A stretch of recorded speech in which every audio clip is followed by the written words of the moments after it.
কাউকে যদি দেখেন আপনার কথা শুনে বোবা হয়ে আছে, চুপ হয়ে আছে, মাথা নিচু করে আছে, কিংবা স্থান ত্যাগ করে অন্য জায়গায় চলে গিয়েছে, শ্রদ্ধার সাথে বলি, মনে রাখবেন সর্বদা উনি ভয়ে যায় নাই, উনি ভয়ে যায় নাই, উনি পরাজিত হয় নাই, উনি নীরব হয়ে সাইড কেটে চলে গিয়েছেন কিংবা মাথা নিচু করে চুপ করে আছেন।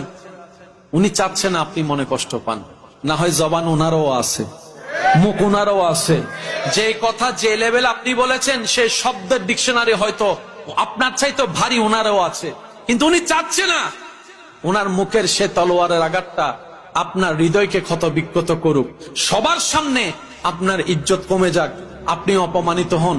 চাচ্ছে না বলেই চুপ করে আছে, উনি চাচ্ছে না বলেই নীরব হয়ে আছে।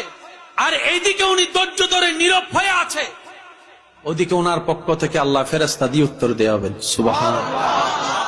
মনে রাখবেন প্রিয় ভাই, মুমিন বান্দার ডিকশনারিতে লস বলতে কোনো শব্দই নেই।